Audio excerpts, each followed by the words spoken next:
welcome. I am Jonnita Stanton.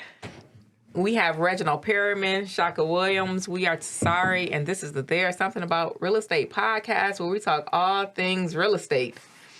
Woo! Let's get into it. It's been stressful night. Grandma's house. Generational wealth, and when do we sell? Yep. When do we sell? That leads right into it, though. Actually. Yeah. So we have this handy article here on. Can we do that? Yeah. www.npr.org for Black families selling grandma's house. Home prices are up for Black families. Is selling grandma's house the right choice? It depends. Preference. So right? let's talk a little bit about this article, though. Right. I know that y'all. So I think I didn't get a chance to read all the way through it, but what I got was there was a property in the family, and it was left to the children to care for after mom passed away. There was some back taxes on the house. The siblings argued about who would pay the taxes. Right. The taxes never got paid, and I guess it was bought or purchased maybe at auction by an investor. The investor they actually sold it to the investor. Oh, before it foreclosed for the taxes. So no one would pay the taxes. They decided to sell to the investor. The investor fixed up the property and made, really good money. So the price they sold it for, the investor split the property up into 2 units. Yeah. They end up selling, one unit end up being worth more than what he paid them for. So he doubled or tripled his money. Yeah, it was quadrupled, I think. Yeah. Go read the article. So now, it's not the funny part. So the grandson is the one they interviewed. And he's like, I still stay in the area. So I guess he's sitting like, man, we sold that house. Look at the area now. But in addition to that, he's like, I'm renting a house. Then all my parents and the sisters, aunts, and all them, they all renting a house. But here's the house that we had. Y'all we just didn't want to pay the taxes. Pennies on the dollar. Yeah. Right. Actually, not even pennies. Compared to what it was. They could have split that property up in 2, and a couple of them stayed in it. I mean, but then, so that's what my notes are on. That's kind of like hindsight is 2020, or after the person came in with their idea. Yep. Plus their ability to fund the idea. And now we can all of a sudden do these things. Right. And we weren't doing it before. I don't feel like it's hindsight. I feel like it's preparation, understanding. So, you may not have been able to quadruple your money because you may not have had the means to go in there and do whatever the repairs that investor did. But you definitely should have been able to make more money than the back taxes. Right. Absolutely. You know what I mean? So that's my only, that's my opinion on that situation. That we see that all the time, though. Yeah. We see it all the time where somebody's losing the house. Actually, I got a scenario right now. I talked to you about it the other day, right? Where the grandma passed. Right. They stand. The grandchildren are staying in the house, but it's going into foreclosure because nobody wants to make the payments on the house. Yep. And now they about to lose it, and now the banks are getting elaborate. They said, we're not even going to talk to you. You need proof of funds for us to even consider not starting the foreclosure process. Yeah. So let's talk about taxes, back taxes. And, we can go based on our area, in Detroit, depending on, I guess it just depends on the state equalized value, but you could be as high. $10,000 is high anywhere in taxes, right? Yeah, you talking about 10,000 because just saying, in our area it takes several years before. 10,000 is not high. What would be high in taxes? Way more than that. So you can in certain areas you could be paying anywhere from $6,000 to $10,000 a year. That's what I'm saying. So if you talking about per year. Yeah, per year. But we saying it's in foreclosure, so you must be 3 years behind. What I'm saying is, I just want to talk specifically about taxes per year, and I want one of us to pick a high number. $12,000. Okay, I've seen 18, 20, even that's more. super high. Yeah, that's really high. So this area, he said, grandma paid in 1960 paid $7,000 for this house. Right. So that probably was not an area of $18,000 taxes. But it depends. By the time they got it. Well, I would just say using a scenario, using a Detroit property, right? Yeah. Those taxes probably would be $2,000 or $3,000 a year. Okay. Right. Let's say they're $3,000 a year. Right. How much is that broken down per month? Less than Just $300, less than like $300. $250. Yeah. So how do we fall behind on taxes for $300? Because we don't put the money aside, then money coming a lump sum is doing a lump sum, and you can pay. Some areas don't have like you pay half now, pay the other half. Some areas Do any you just do. cities have where you can set up a payment arrangement or just break it down monthly? I mean, do you have to have that available, or can you just go to your county or tax assessor office and make a monthly payment if that's what you have to do? Some of them, like here in our area, like Wayne County, if you're behind, then you can make payment arrangements. No, But here's the not payment thing. arrangements, but just payments. So Yeah. So you don't get behind. They'll take a partial payment. so that you don't get behind, can I walk into the county and say, hey, I live at 123 ABC Street, and here's $300? Yeah. First of all, where do you live at for less than $3,000 a year? That's what I'm getting to. On a harness free And and clear, exactly. that's my point. I'm just Like, saying, so pay. Just you know, you can't live. So people want to live for free, and you can't. yeah, live like for free. how do we get to the point to where, as a community, we're not falling behind for $300-400 a month, where we can't find rent for Well, less than that? I have to say we got to keep in mind because the article talked about grandma's house, right? Mm-hmm. So grandma's on a fixed income, maybe just getting Social Security. You got taxes, insurance, and maintenance on the property. But no one's gonna come take your house for insurance. Right, but what I'm saying is you still want to insure the property, and maybe grandma, the roof was leaking. She just spent $6,000 or $7,000 to fix the roof, and then the taxes coming, and her income is fixed. What if she Right. patched that roof that was leaking? She can patch it. Well, it sounds like in this scenario, you had all these kids. Somebody should have been helping. And grandma somebody out. should have been helping, and I think that's Right. what I'm That's it. saying. Because So no excuses. This is just like one scenario in like a macro Oh yeah, sphere it's a of bunch of them. tax foreclosures. Right. You know, like people on the news crying like, "Oh my God, you know, I owe $9,000 in taxes, and Yep. they're taking my house, and this investor is coming in, and you know, they're pushing us out." Right. I just want to know, at what point do we get to the point of paying? Because it's a lot less than what we can afford. You should have done it from the beginning. So if you're asking the question when, they should have, at the very beginning, start paying. If it's $3,000 a year in taxes, Right. and most of the time in grandma's house, you got 2 or 3 other, either the kids or the grandchildren staying there, they should have been paying fucking taxes. You know what I mean? And so I guess that's what I'm saying. Like, you know, going forward, like this is supposed to be an informative show. Like, let's get to the point where we're not reading these articles or seeing these news stories. Let's Right. get in front of it. You know what I mean? Like, Right. keep these houses in the family, if you can.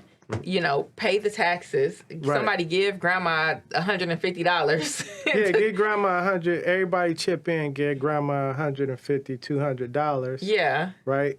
And she every 3 months, like the tax bill come out is $3,000, right? Mm-hmm. Everybody chip in, get grandma $100, $200. Go pay $600-700 on the taxes. Then a few months later, do it again. Go get grandma Another. And then next thing you know, before the next tax bill is due, the old one's paid off. It don't have to be paid on time, but you just chipping away at it. Exactly. I see what you're saying. But it's not going to happen because everybody's worried about I'm doing this and this person ain't doing this. And then when she passes, Yeah. everybody Everybody going to want- benefit from it, but I'm the one that did all the work. Right. And now all y'all And lost. then, even in this story, you see where the siblings are arguing about who's going to pay taxes. And they all lost. And then you Correct. everybody loses, and Right. now the grandson. We're 3 generations in. Mm-hmm. The grandson is sitting here walking past his his family house, like, Right. man, that used to be a nice house. Right. I could have had or did something with, or my family could have left to me, or Let's Yeah. go even further than that. They could have saved it and got it out of tax foreclosure. They didn't have to pay the entire $9,000.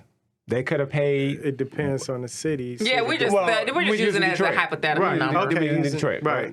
They could have got it out paying $3,000. So you mean that the family? How many did it talk about? How many kids? No, yeah, and- so this is not a didn't Detroit say how article. many. This is in Maryland. That so, was in DC, You know, yeah. like, same. yeah, like we don't know what their laws are, but so we're basing this On Detroit. on Detroit and what we Right. know about Detroit foreclosure. But it's rules. all the urban communities and what we're seeing because part of this was the whole gentrification piece. Exactly. So we're seeing it in similar situations in different cities. So basically, what y'all saying is stop playing the victim all the time, because you're not Right. necessarily the victim if you didn't do what you were supposed to do and the investor came in and capitalized off of your negligence. Right. Right. Well, here's the thing.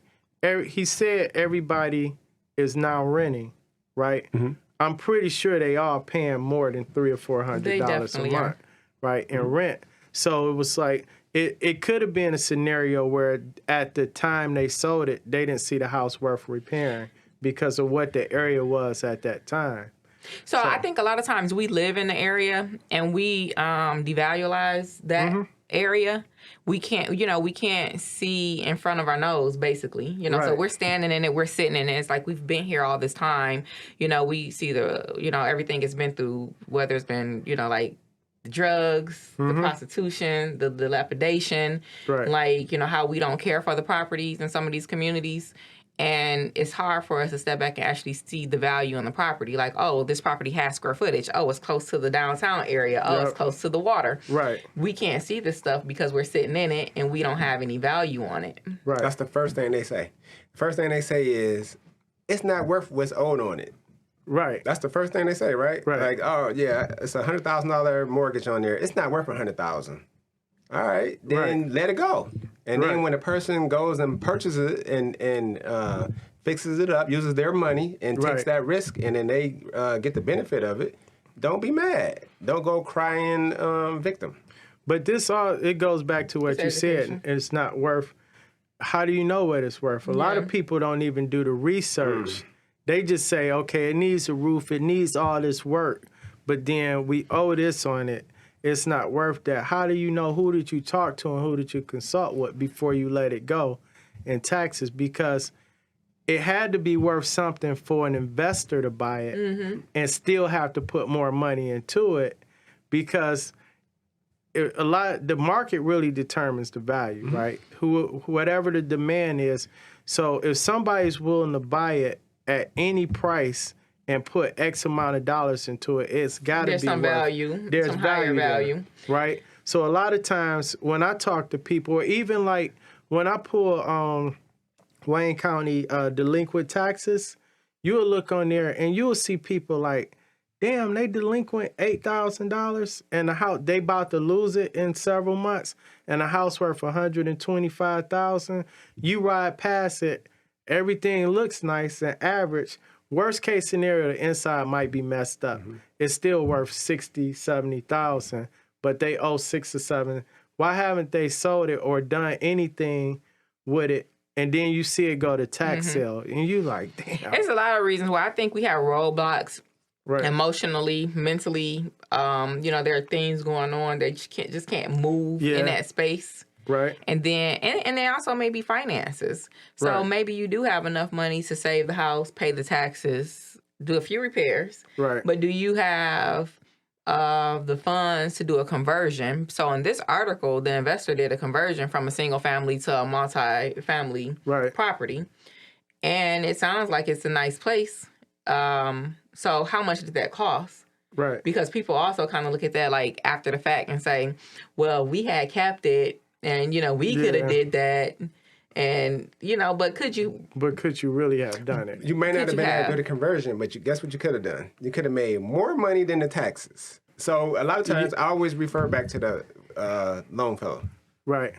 Which I didn't even know Reggie was part of. I think that if I had known that, we probably could have got them to do what was right. Right. But a lot of times, like you said, they're sentimental, you know what I mean? Yeah. And so they allow that to block them, and it costs them money. You know what I mean? Like, I always tell people, like the person I'm talking to right now, I told her, like, look, the first thing she said is it's not worth what's owed on it, but she want to keep it.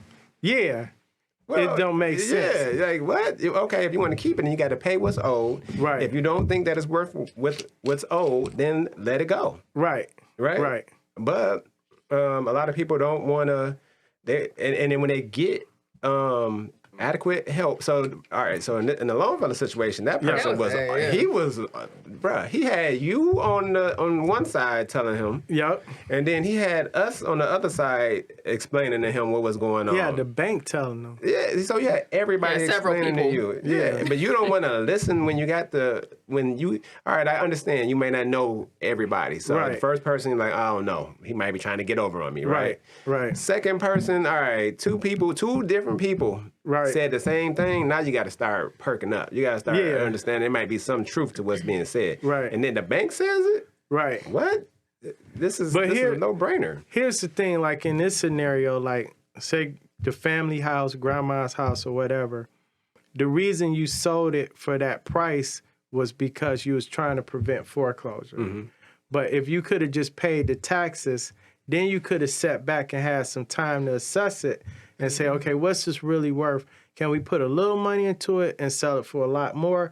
Or can we just sell it as is and sell it for a lot more? Because now we don't need to sell it by October or whatever the deadline is, right? Mm-hmm. So they could have brought some time by paying the taxes and then probably sold it and made a bigger profit on the property. And my question, too, is do people even present these opportunities to their children before they sell to investors? So I don't know how old. Did they say how old the young man was in the article?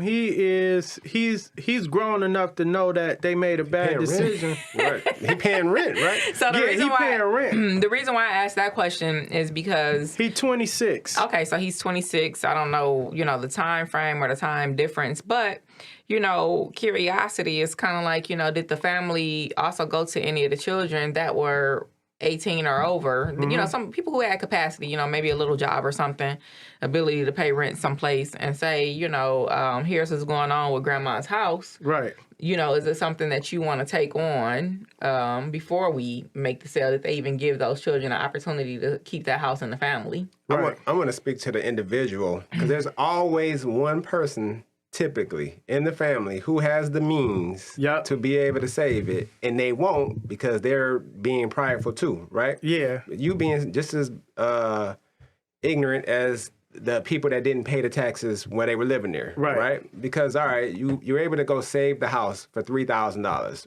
Detroit, we're talking about Detroit. Or we just talk. We or just give 6 or 9, whatever it is, you got the money to do it. But that's why I was trying to find a high number. Yeah, 9,000. 18. All right.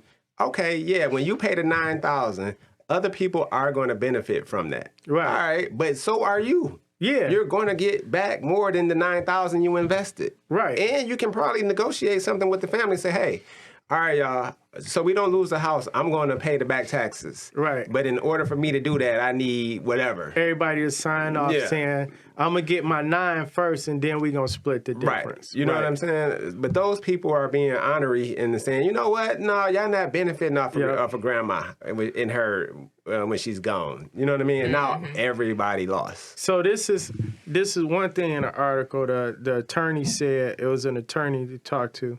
So a lot of people she said when people don't have a will or a trust, the chances of foreclosure and tax foreclosure increase I think she said by 80%.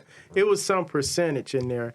And what we're talking about is true because if grandma would have had a will and said, this is my personal rep or my executive, and this is what you do, not a lot of money in the state, but it's a little bit of life insurance to bury me and take care of some things.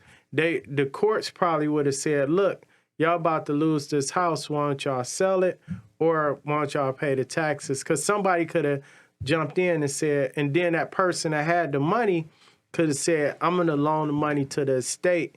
And then the courts would have said, this is how you structure it to get your money back and being protected. But without people leaving some type of instructions for what to do, this is how you lose out. Agreed. So we turn generational wealth to real estate, but you can only realize the wealth if you take advantage of the equity that's there. Right. You know what I'm saying? If you letting it go back to the bank or to the land contract holder or for taxes, then you're never going to see that wealth. So, let's get into this part right here where it says to sell or not to sell. For most American families, home equity is their largest asset. All right. And homeowners are much wealthier than renters. Americans who own homes in 2019 had a median net worth of $255,000, more than 40 times the median net worth of renters.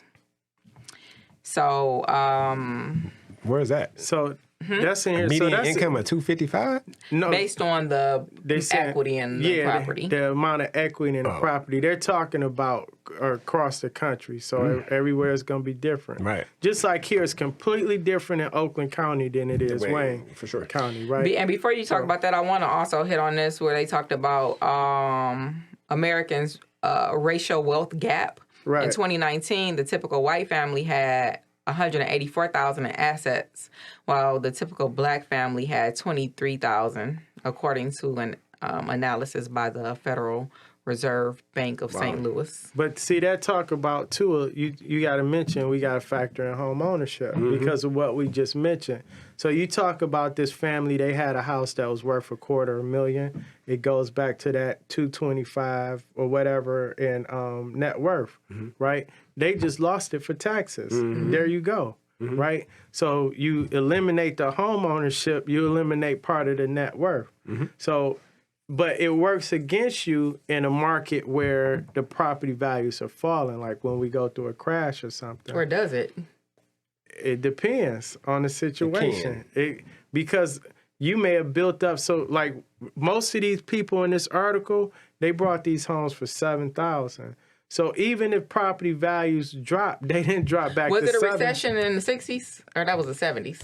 No, I don't know when the last one was. I thought the 80s was pretty depressed. No, I'm saying the reason why I when they asked that bought these is- homes? So this particular house that they're talking about, Grandma purchased it in 1960s. That's for just what it was $7,000. worth then. Yeah. So listen you look though. back at property values back then in some of these urban areas, the homes were all $7,000 to $20,000. But it wouldn't matter. So it don't matter. So you said, does it in this scenario? It doesn't matter the crash. The crash ain't go down that low ever. Exactly. You know what I mean? Exactly. So even the REO price was still equal to it. You wouldn't have been losing. Yeah. I think the other thing, though, that we got to think about is grandma, remember they were private. They don't like to tell their business, right? So in my scenario, actually, I think they knew. But and in some scenarios, the kids and the grandkids don't even know how far grandma is because she's too prideful to tell y'all that I ain't been paying my taxes. Yeah, that's for true whatever too. reason it is. Or they get dementia is a real thing. They forget. You know what I mean? Right. So that's where family has to be just more involved in the elderly's business. Okay. Yeah. I think that's a great point. I got a client now, man. This is it's really sad. It's sad to me, and I wanted to chew them out. It ain't my place, though. So a lady called me to come to her house to list her property. So as soon as she started talking, she was like, so who are you again? And I'm like, we had like an hour conversation before we scheduled the appointment. I said, well, what I can do is, because she was saying she's going to probably move with her son, or she was going to move out of state with her daughter. So I said, why don't you get them on the phone? We schedule something like a Zoom or something where I can talk to them.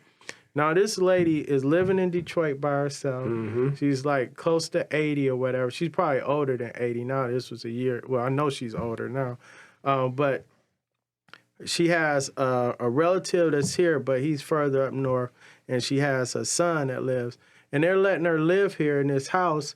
And like every few months, she's calling me like, I want to sell my house. Not in Grand Mount Rosedale. No, this is like right. 8 Mile Greenfield Evergreen. Because we had a lady area. just like this. And she's not only calling me, she's calling other realtors. And she's calling other service contractors and all of this. So I'm like, why are y'all letting her stay in this house by herself? And she's just kind of opening up to anybody. And I'm like, this is risky. And it's like, have you checked the taxes for her? You can go online and check the taxes. Stop by and look at her paperwork to make sure. And they talk about that in here too. Like, you got to start paying attention to the signs. Are they just letting the mail build up? Like, what's going on in their life? Because like you said, some of them are private, but some of them are, they got dementia or something like that. And they don't know, and you just so busy with your life, you just forget about them. They didn't know. So this happened to, so I don't know if you remember, but the lady came over to Penrod, she did the same. It was the same thing. As a matter of fact, so when she was talking to me, at first I thought she understood that she was understanding what she was saying. Right. But after we got to talking, she had her grandson in the car with her. Right. And I got to hear, I'm like, damn, my grandmother passed from Alzheimer's. Okay. So I'm like, okay. You could see the signs easy. Yeah. I was like, can you call your son right now? Right. You know what I'm saying? Yeah. Like, dog, get him on the phone. Like, bro, have you ever had her? And I know people are sensitive about that. Right. But have you, your mom is out here with your son. Mm-hmm. You know what I mean? I don't know if you know anything about dementia, but, and I'm not trying to wish that on nobody, but, you know what I mean? She got a lot of the signs, you know what I mean? Right. They kind of took that personal. Yeah. You know what I'm saying? So it's crazy. Like, that's why I was wondering because this was we had Penrod about a year or so ago. That's why when you said that, I was wondering if it was the same area. Right. But she was driving. Yep. With a kid. Yeah. Her grandson in the car. Yeah. You'd be surprised. Man. Yeah. But yeah, that's part of it too. So like having your affairs in order, but sometimes the kids just really got to just check on the parents and get involved, even though they don't want you to. Oh, my grandma's stubborn, or my mom's stubborn, or my dad. Mm-hmm. Yeah, but that don't stop you from looking after their best interest. Yeah. I had one of those. But anyway, so the question is, went to sell grandmother's house, and I don't think this means necessarily while this person is still living. I think this is after right. The person has passed away and now it's left to the estate. So we have the opportunity to keep the property or let it go. I literally had this with my mom's condo. I wish I had it. Yeah. I sold it way too soon. Yeah. But that's on me. How would you have known? Exactly. Right. So that's the question. Like when I was thinking about this coming over here, I'm just like, a lot of property that I sold, being a knowledgeable person in the industry, we still had no clue. Never could have imagined that this was going to be like it is again. You're right. Like, I mean, so I don't think that we're not future. We can't read the future, right? Yeah. We can't tell the future, right? I think that the time to sell is if you can't afford to keep it. Right. If you can't afford to pay the taxes and upkeep the house, then you might need to sell it. You know what I mean? But if you can, it's real estate. It's an asset. It's assets, it's land. Right? Right. So keep it if you can. All bags matter. Yeah. Mm-hmm. Right. So that's the point. Like some people need to sell because they can't maintain it, they can't afford it. Mm-hmm. But they have other reasons that they may need to sell too. Mm-hmm. It may be to leverage that piece of property. Right. To use it to invest, like we was talking about earlier. Mm-hmm. You got $250,000 in equity. You want to use it. Maybe the family can go out and start a business. Mm-hmm. You know what I'm saying? That may outperform what you would have got from this property. Yeah. Right, by keeping it and holding it. Or what you saved in rent or another mortgage. Exactly. Right. So, but it goes back to being understanding finances, right? That's the key. So we know traditionally over the years, even though real estate will go like this, but it's still trending upwards. Mm-hmm. So these prices they paid $7,000 or whatever, they never really went back to that, even during the crash. So it's still trending upwards. Mm-hmm. You just got to decide. Even investors that come here now and buy in Detroit, they're like, "Oh, I want to buy these $20,000, $30,000 homes." But can you afford to maintain them until these areas start turning around? Mm-hmm. Most of them can't, right? Because they only got a $20,000 or $30,000 budget. They can't even afford to pay the taxes and the maintenance, right? Which leads to your next question, though. I'm sorry. Go ahead. Oh, you know what? I'm not even on the question side. I'm on my notes side. Where we at? Okay. The next question being, how do you know when the area is turning around, right? When you see them bike lanes, they start putting them little look, that's a real thing. Yeah. I swear I used to tell Shaka all the time, like, do you see the Mogo bikes? He used to be like, What? What are you? What? Hey, when you get like what are you talking about? The Whole Foods, maybe a Starbucks, the bike lanes, pet salons. Yeah, you start seeing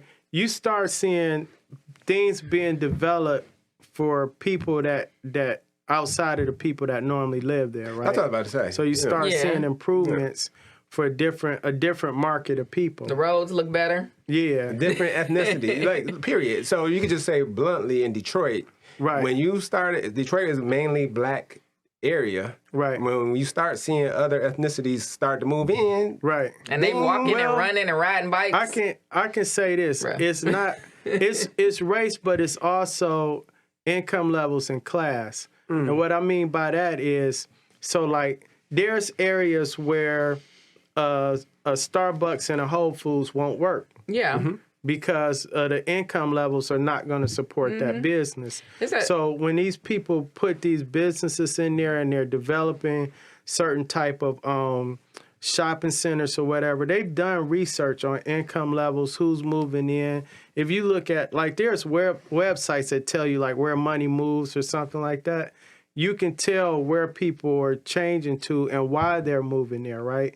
So if you start seeing like income levels rising just because the average income or median income for an area rising because different people are moving in, then you start developing retail spaces and all of that for the people that's going to. But by that time, it's too late. But you saw that prior to. So over there where you, I think this got to be near your house over there. Santa Rosa is by Bagley. Is that Bagley? And then what's next to Bagley, where all those houses where where it's like the duplexes, and they had a lot of conversions over there. Oh, that's Bagley. Wisconsin, that's Bagley still? Yeah. All right. So there was no Starbucks or none of that stuff there. Right. However, I'm in the middle of the hood. I'm not from Detroit, right? Right. So when I come down here, I know where I'm at, right? Right. But I'm at this particular house in Bagley, I guess. Right. And I see a little white lady come out of the house with her little dog. Right. I said, shit.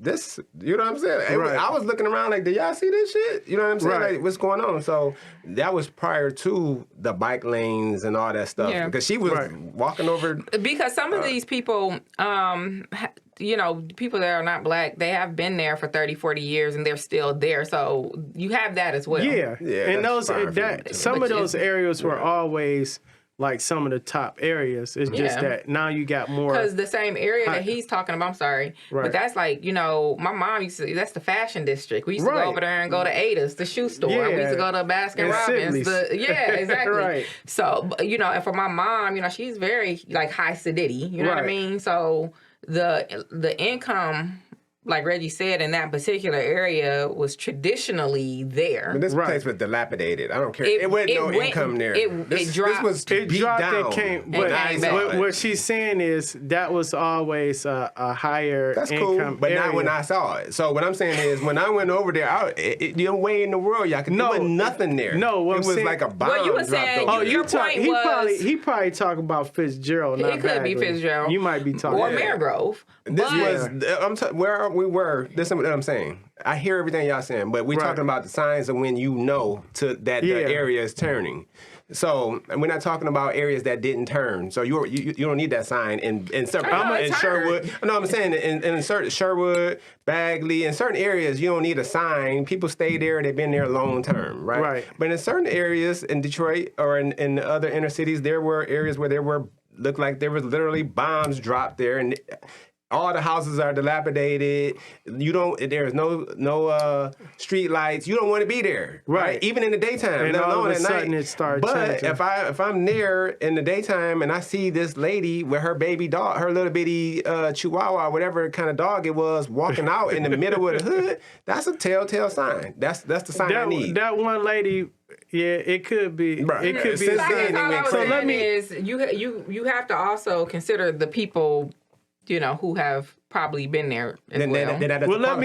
Let me tell you. Let's talk about when it changes. So let me tell you this, right? Aside from the bike lanes and all that, I use that as a joke, but it's real. It's real. And when they put the speed bumps in, it looked like a sight bike or something like that, right? Them speed bumps, you be about to kill yourself on them ones. Here's the true sign of when the area is turning around, right? Let's say you're in an area that crashed. It don't matter what the price point was, but let's say the houses are selling for $50,000, right? In this area, it crashed. It went down. It used to be $180,000. $50,000, right? And people are buying these homes, nothing new. Everybody's buying these homes for $50,000. Maybe some investors are buying them, and you're looking at the comps, and all the comps say 50 to 60,000. So now you're kind of lulled to sleep. You're like, oh, houses are only worth 50 to 60,000. The true sign, what you pay attention for, is not what they brought it for, it's what they put into it. Because some of these homes, you'll see people pay 50, 60,000, and they'll turn into a 2-unit or a conversion, or they'll go in. They won't just put on a new roof, they'll do an addition.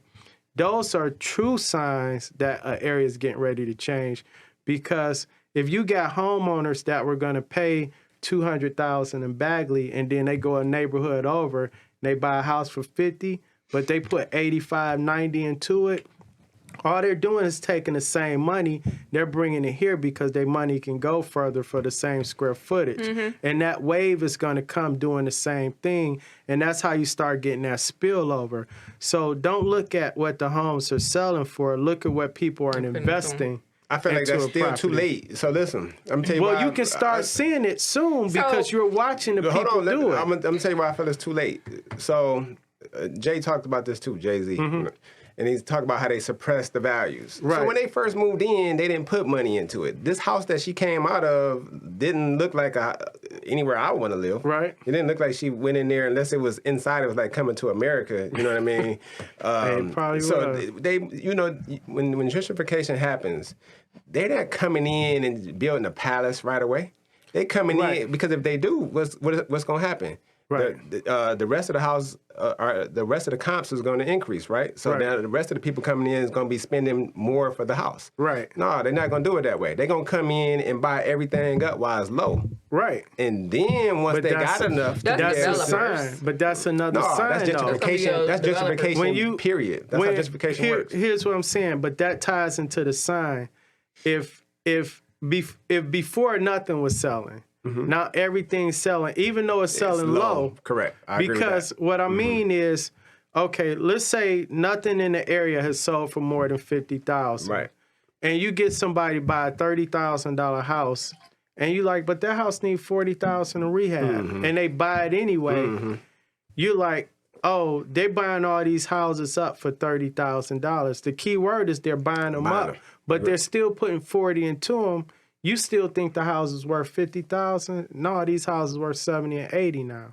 Then the next wave of people come in, they got to pay a little bit more. Then the next wave come in, they got to pay a little bit more. Next thing you know, it's a bike lane. I agree. You see what I'm saying? The indicator, what you said is buying, the fact that it's moving, period. These houses sat dilapidated for years. Once it starts moving. Sometimes all those things happen before that. So like if you take the North End in particular, they had to clear a lot of that out. Yeah. They had to go ahead and install their bike lanes. They fixed the local transit, which is your Q line. Right. And they did a lot of this before people started to move in. But the property was being bought. Yeah, you start seeing, for one, you either start seeing a lot of demo or you start seeing a lot of permits being pulled for different stuff, for either street improvements, property improvements, some type of development. Like you start seeing all of this stuff going on. Put it like this: anytime it's something unusual going on that costs money in your neighborhood, start paying attention. Period. This is my thing. I think that, so some people are worried about, like, this next wave or this next bubble. I really think we're very far from it. However, if we come back to it, I think that the things that have been traditionally valuable will once again be valuable. And then especially if you start pinpointing where you are on your map. So am I close to downtown? Am I close to water? Is this a walkable or rideable as far as a bike area? And so if you want to get ahead of the game before people start moving in and buying up the property, those are the things you can look at as well. I learned that from Gene and it's amazing. Which one was sitting here? This was Gene and this was Ken. Oh, Ken. Yeah. Ken. Forehead. Huh? Right. What is that? You saying? What is that? I learned that from Gene, Kelly, and... No. Look, this is a joke. I tell you, we was at one of our first office spaces. I stood with him and his best friend at the time, and I drew a line across the board, and I said, look, this is Jefferson, and this is Ferndale. Yeah. She did. And if you go closest to Jefferson and stay Right. along this line, Right. this is where we need to be. Facts. Right. However, so as people say, sometimes Hindsight is 20/20. no, it's not hindsight. It's sometimes when you said she for sure said that this was in like 2018, 17 or 18. 18. So you definitely said that, and she even went further than that. She was like, "All right, I guess his dumb ass ain't getting it." Right. She was like, "Let's come on." She took, I didn't want to do nothing with Detroit. Right. She like, "Come, just go for a ride and go down here." Right. She went down there and look, and she was trying to show me everything. I'm not from Detroit. Yeah, and you can't see You know what I'm saying? Right. Right. So it's like, all right. So you are 100%. You were well ahead of the curve. I agree. You were on it. Some people just know what signs to look for, and it's so much research you can do to start seeing. Yeah. But most of the people living like in these situations, most people are just living, Right. and they're not paying attention, and then they look up and be like, "Oh, what happened?" Nothing happens overnight like that. It's that compound effect where Period. you see a little bit of this, you see a little bit of that, and then you look up. And then you start questioning, why would they put this here? Why? It's all there for a reason. Yeah, They're but doing it a up lot there. of these communities too, they have like, black clubs, Yeah, and they have information, and the people who are looking for it, they are into it and they're finding it and they're vocal and they're part of making some of these changes. And so I think those are also good things to do, like going to church in your community yeah, and looking at it was posted at the rec center, because like Rosedale Park has a rec center. right. Just paying attention to what's happening. Right. Agreed. So listen, we talked a lot of junk about Gene and Ken's interview, right? Right. A little because they were Beforehand? yeah. Oh, the well, first I mean, one? I'm just saying I'm saying period, right? Because they were a little bit old school. Gene was over here reading and everything. Yeah. You know what I mean? They was talking old school economics, right? Right. But it was real. I It enjoyed was I feel like it's up there with information wise. Yeah. With like Kasnowski, them the top two. I feel Yeah, like those were the top they two were great information wise, guests. right? But what they were explaining is because they're in all that stuff that Right. you're talking about. They have Right. all those. They're in all those clubs. Right. Reggie's in. You're in a lot of that stuff. Yeah. I'm not in it like that. But Reggie you're the president of like 3, 4, 5 clubs. I know. I just know. I know what's available, and I know where to get the information Gotcha. if I need it. But that information is not making me money now. But I know I try to stay ahead of where the direction going. So, but here's the thing: when we talk about network, I don't need to know all the information. I need to know the people that know it. Period. So that's why I know Gene and Ken or y'all or whatever. You know what I'm saying? So like collectively we come together. What do you know and what do I know? What can we bring together? So when we talk about these families, you talking about a family. He's mentioned people as if it was several siblings. yeah. They couldn't collectively come together and figure this out. Right. So that's what we have to do. And somebody research, somebody check Zillow, somebody call a realtor. Yes. Somebody trying to see when answer a this one Cash come for out. Homes ad and see what Call they're 5 offering. realtors. So this Yeah. was published December 28th, 2021. So this young man is still probably 26 unless he had a birthday here recently. Yeah, and they sold the house in 2015. He look like Eric. So look, I want to 2015. Yeah, but I want to talk about this one though, right? Because this one, I had posted this on Instagram where the lady ended up marrying a realtor because he was just dope. It ain't my wife, this somebody else. So her grandma brought this house for like $23,000 back in '69, and 15 years ago, so that would have been 2000 what? This was 21, so 2006, right? So at that time, she was considering selling. The realtor was like, "Oh, you can get $220 for it." So that you ain't said nothing yet. So in '69, Grandma paid $23,000. In 2008, around the time of the market was still depressed, she could have got $220. Now, most of us would have been, especially during that time, people that was hurting, they would have been like, $220, Grandma only paid $23. it's paid off. 220 is some 220, 250. 200. What you gonna do with 200,000, right? That's some good money. Shoes. The Just playing. yeah, the realtor told her, I don't think you should sell it. Right? So most realtors said, I tell people, yeah, you could sell it, you can get this, but you might want to hold on.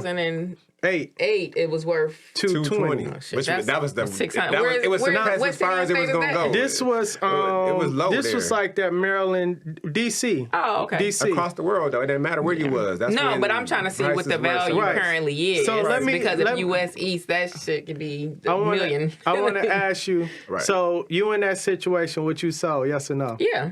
What you sold? Yes or no? Just No. quick.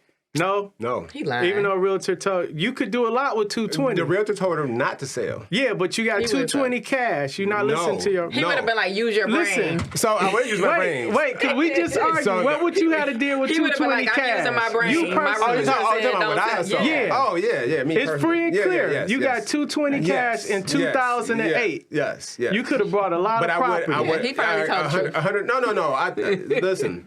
So he's saying You yes, personally- Yes, but let me tell you why I was hesitant. Right. Hesitant only because all right, even if you sell for 220, Right. what can you go buy? Now, if I can go buy, No, this was 2008. I got you, but I mean, it still was 220. So But it's not I'm like I'm gonna be saying able to her go buy house in the was area. her house 220, but I I'm got saying it. you, Shaka, knowing what you know, with Got you. 220,000 Yes. cash, Shaka would've sold, yeah. you would have sold, Yes. right? Yes. I probably would have sold too. Her realtor told her not to sell. Not that he was like, "Oh, absolutely, don't sell it," just like, but he was go up. suggesting like maybe wait. the realtor knew some things that That you don't know. you don't know, Right. right? So fast And that's forward. why I'm saying no. So Right? fast forward. Guess how much the house worth now? 700. I say triple. Yeah, 750. Not even close. Double that. It's worth 1.2 million. Oh I yeah. hit it the second So time. look, See. they asked her, said, "Was like, how do you feel about that?" Right? She said she feel great. She ended up marrying a realtor, and they stay in the house. Oh, okay. So sometimes your realtor know what they talking about. Period. But the thing that she did different than anybody, well, the other people, was one other lady in the story about she got left 2 properties. She was smart too. The thing that she did was she went and talked to somebody, got consultation, and said, okay, this is what I can get now in a depressed market. Imagine what it would be when the market recovers. Yeah.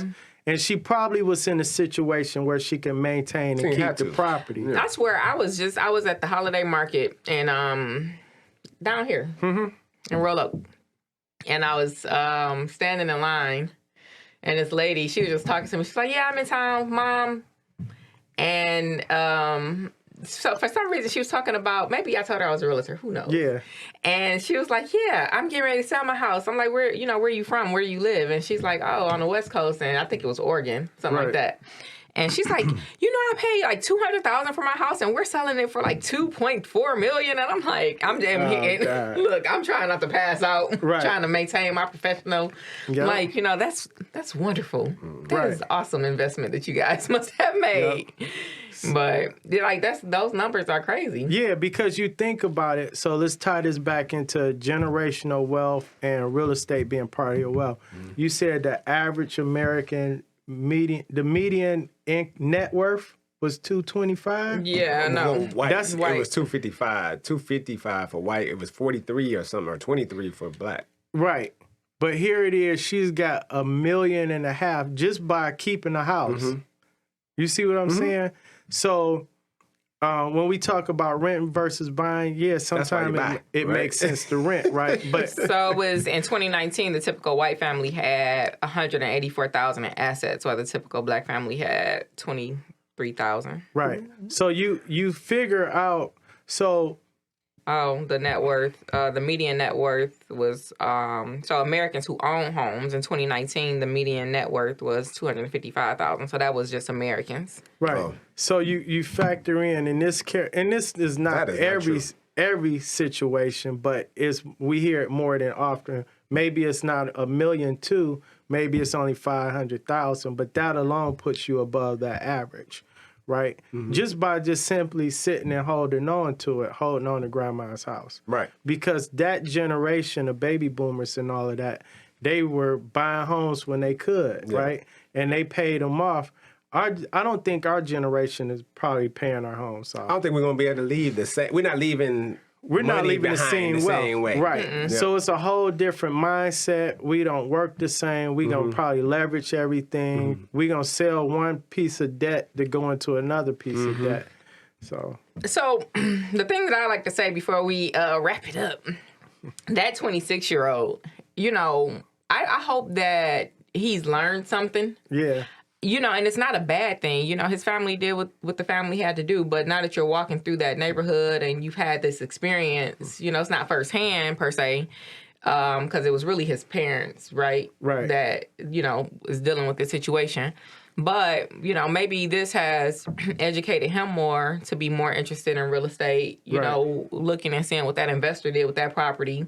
You know, maybe potentially giving him more understanding of the value of land and educating his children about that, you know, come in the future. So I think that for me, that's what it would be. It's a lesson to be learned, you know, because it's still, you know, if we're talking about generational wealth, that's still knowledge there. Right. For sure. Right? You learn.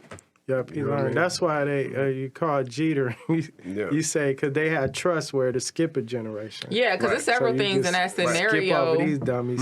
Yeah, like it's several scenarios there where it's like, you know, one, get that paperwork in order, you know, understand what's going to be going on with your children, the type of decisions that they're going to have to make, and then if you want to leave behind something of equity in property, then you want to make sure that business is in order as best you can. But like you guys said, if you have some sort of like mental thing holding you back, you know, you do what you can, you know, while you're able. For sure. So I want to say one thing about Jeter. Right. And it's because our last topic or our last question was about how to avoid losing the family house, right? Jeter is the best answer, right? Get you an attorney and make sure you got your paperwork together, right? Everybody can't afford it, though, right? Yes and no, because they have programs. They don't feel like they can afford it. Okay, let me say that. I know what you're saying. You know what I'm saying? I mean, so you know how they always say it's expensive to pay your bills on, or it costs to pay your bills on time, but it costs to not pay your bills on time, which costs you more, right? You know what I'm saying? So, yes, you may feel like it's expensive to pay Jeter, but when you see a situation like that happen, you're going to feel like that was way more than what it was going to cost to pay Jeter, right? I got, so like Jeter, when she did my estate, I originally went to, do I want a will or a trust? She went to everything. Like if I get sick, I lose my mind, I get dementia, all that stuff is covered. Who's to do what? Who has control of what? So like, and it wasn't that expensive, but to somebody on a fixed income, it could be. But they have attorneys that do stuff for discounts for seniors and all that. You can get it. Legal so aid and all that my stuff. dad right now is taking advantage of the attorneys that are given to him from being a retiree from General Motors. Getting all of his legal paperwork together and his estate planning. So all of you people out there who, you know, still are able to benefit from those or General Motors, whatever it is, your pensions, the attorneys, the UAW, do that. And so those people that can't, though. So you got a family, right? We're talking about generational wealth. We're talking about grandma who has her kids and then the grandkids. Pool your money together and get your paperwork together. The affairs in order. You're right. You know, pool, everybody at the end of the day is going to potentially benefit from this. You know what I'm saying? At some point. So why don't y'all pull your money together and be responsible. Yeah, I got a friend, and I don't know if I'm telling the story right, but from my understanding, they have, regular meetings, probably like quarterly or something like that. And they have like, you know how you do with a family reunion where you have like your dues? Like they have family dues. You said that, that they put in for if a family member needs something. I think it's a cool idea. I'm so glad you said that. My wife had me read this book called Family Wealth, Keeping It in Family. I even gave it away to people as Christmas gifts. So reading that book, and it talked about like the Rockefellers and different families. And I was like, damn, we always say we can't do business with family and all of that. And I was like, wait a minute, your family reunion is a business. Because you pick 3, maybe 5 people to handle everything, collect the money. So that's your treasurer and your board of directors, right? Everybody chip in. Everybody benefits at the end. You know what I'm saying? You even wear uniforms, some ugly T-shirts, right? But every year, every 5 years, y'all doing the same thing. That is a running, operating business. Why you can't do that with other stuff? So it's like mindset.